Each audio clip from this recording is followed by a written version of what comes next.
Hello and welcome to a new season of Conversations. And this time we are coming from Singapore, where we are at the Air Cargo Southeast Asia and Transport Logistics Southeast Asia. With me in conversation today is Mark Drusch, Chief Cargo Officer for Qatar Airways. Mark, great to have you for this conversation. Great to be here. Great to be with you, Reji. Thank you for having me.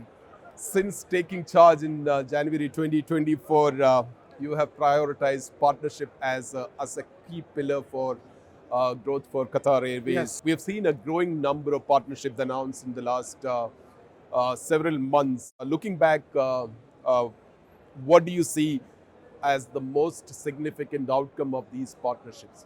Well, the most significant outcome was our announcement in June in Munich. We announced the global joint business with IAG, that's BA, Iberia, and Aer Lingus, and Malaysian Airlines. So we announced that, the first global cargo JB, big news for the industry, big news for consumers, for customers, and we're moving along. We've already received from the EU authorities, the UK authorities, the US authorities, and Qatari authorities, and several different countries, the ability for us to work together, immunized through antitrust immunity. We are waiting for the Malaysian authorities to give us their blessing so that Malaysian can be part of that partnership, and we are planning on launching in first quarter. So we're ready to go.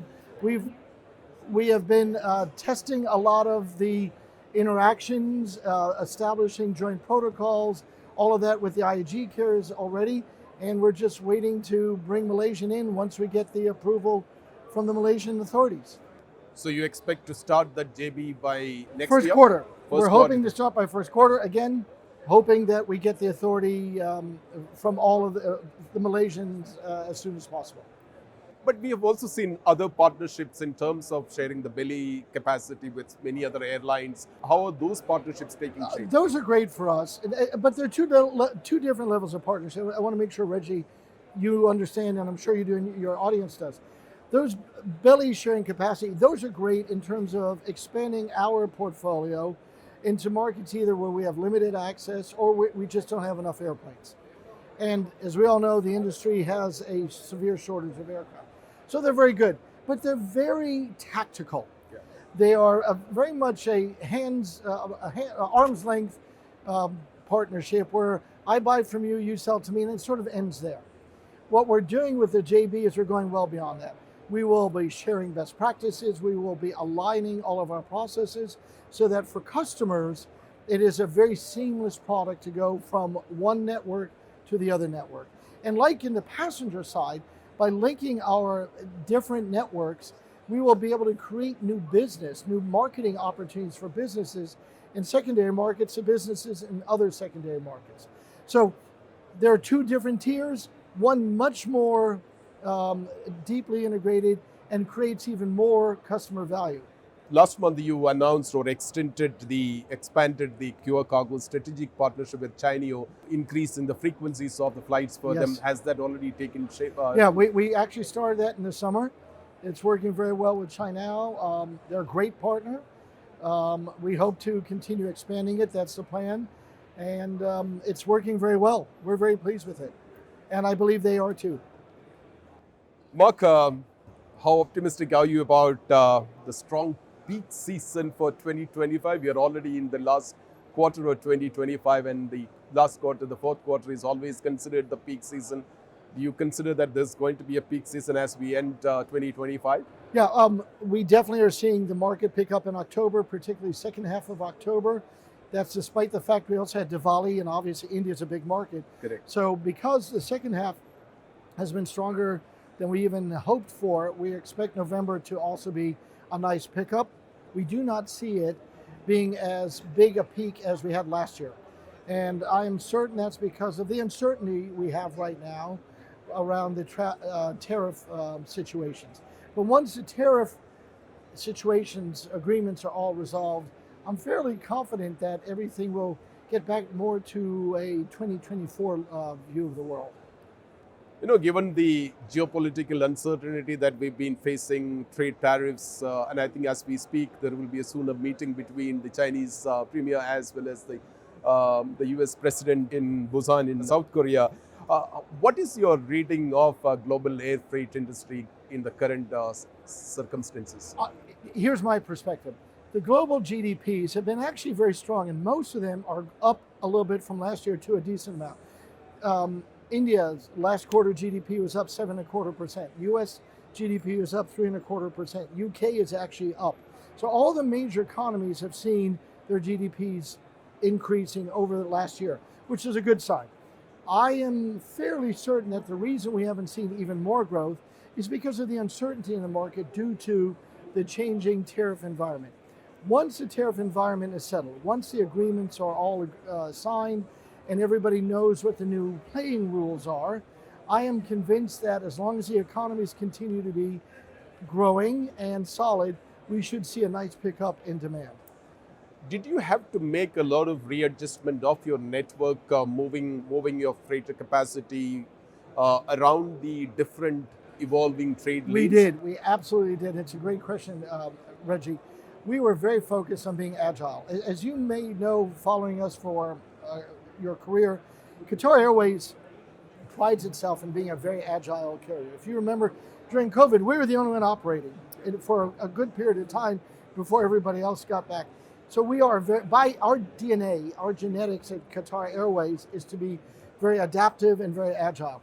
So we have been doing exactly that during this period when you don't know what the news is going to bring every morning. Once we find out, we will move aircraft if we need to follow where the customer demand is. Okay, let's move to a favorite topic of mine, which is the fleet modernization, new aircraft. That's something that I keep very close watch on. Earlier this year, you announced that you would go for the 5 777-200 LR Yes. from Mammoth, which is basically a converted freighter. So Yes. perhaps first time Qatar probably operating converted freighters.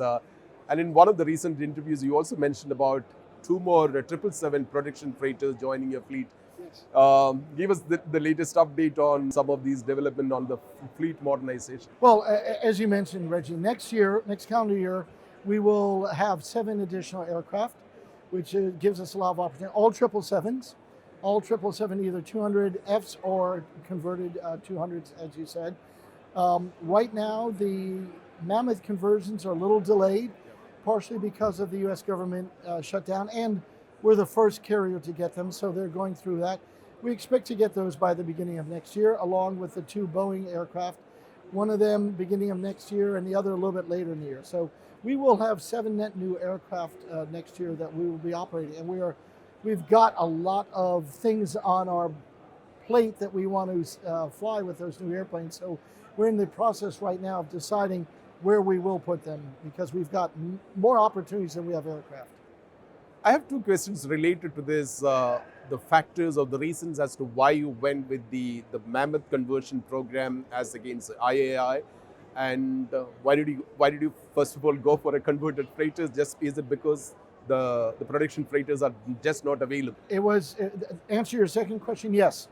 We needed capacity and there wasn't enough capacity from Boeing. As you probably know, the 777-200F line will be shut down in 27. Correct. We got the remaining slots that we could for 26 and 27, and there were no other slots.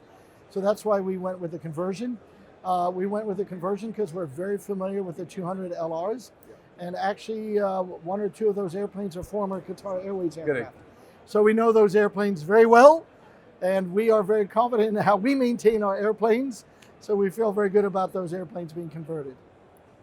Mark, if you remember my first interview with you, as soon as you taken over, one of the questions was again, Qatar becomes the launch customer for the 777-8 production freighter from Boeing. And you said that you have very constant, frequent interaction with the Boeing to make sure that they're building an equipment that is suitable for the customer needs of Qatar Airways Cargo. How often those conversations are still going on? Oh, those conversations almost daily. Because as the aircraft gets closer to delivery, there are more fine details that have to be worked out. So we're constantly in contact with them. And we're constantly talking about, as technologies evolve, as the market evolves, what things we may want to add to the aircraft, either on the initial delivery or for future deliveries. Let's come to product verticals and premium cargo commodities. looking at your financial results for the previous year, we have also seen that there is a looks like a strategic shift towards more high yield cargo, premium type of cargo. And as a result, you also launched two new verticals on aerospace as well as for or semiconductor Yes. industry. Tell us about how significant are these high yield cargo commodities verticals for Qatar Well, Cargo? I can tell you, the aerospace and the tech verticals are far exceeding our forecasts. Um, we were very confident that there was a big market for it, that shippers, customers wanted to have a special treatment for these very valuable products that not only have a lot of economic value, they're expensive, they are hard to backfill if you screw them up, to be very candid. So we have found that our two new verticals, and most importantly, all of the components around that vertical to ensure the safe delivery, timely delivery in the conditions that they need to be delivered in, it's been a success, an incredible success. We focus on those two for two very simple reasons. We know that the global aircraft market will continue to grow over the next 15 years. There's no way to stop that, which means, thank you, Sama, which means that there's going to be even more need to have these very valuable aerospace components shipped around the world as quickly as possible. That's number one. But we all follow the financial news. We all know that there's an AI boom going on that's beyond the normal tech boom that we had with our phones and everything. So there's a whole other juiced up demand out there. And again, these are very valuable products that have to be handled in a very special, specific way so that they are delivered fully functional. So both of those are, we believe, the foundation of a lot of the growth in the future. And those, don't forget, Reji, those are really less dependent on any individual country's economic growth because they are so fundamental to everybody's growth that I'm less dependent on GDP growth for these components than you are GDP growth for, let's say, general cargo. Yeah, so looks like there is a strategic or a conscious shift towards more value. It's not a shift, it's an expansion. Yeah.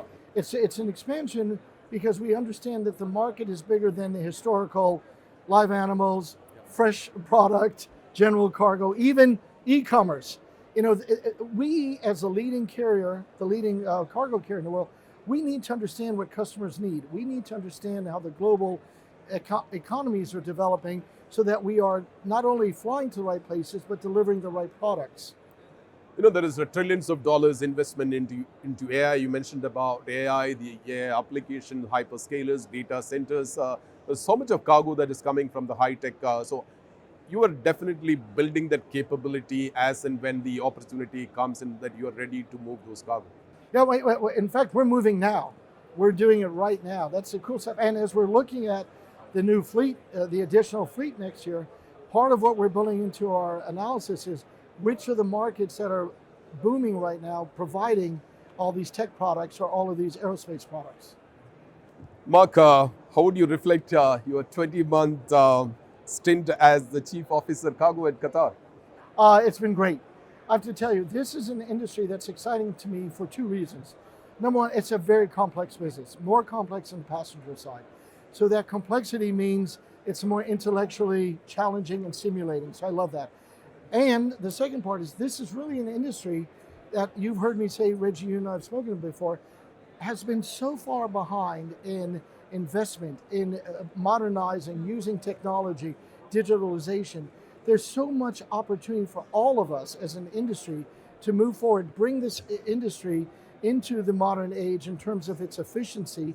And by doing that, we can expand our markets. By understanding how we can leverage technology the way the passenger side has and other industries have, we'll become more efficient as an industry, which will mean we can offer better products and better pricing to our customers, which means we can expand the pie. So for that second reason, it continues to be very exciting for me. There's so much continued opportunity to build this business.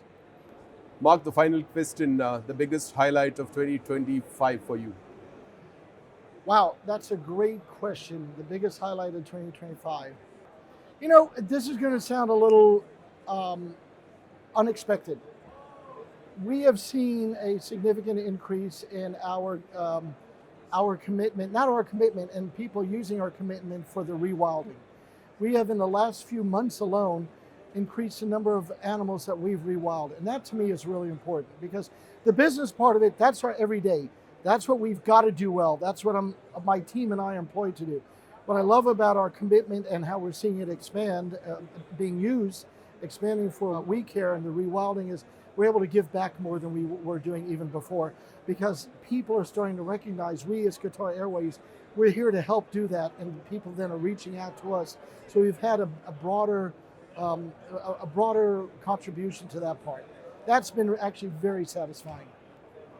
Mark Drusch, Chief Officer Cargo, Qatar Airways Cargo. Mark, as always, a great pleasure having this chat with you. Reji, Thank you so I always much. love talking to you, man. Thank you. Thank you.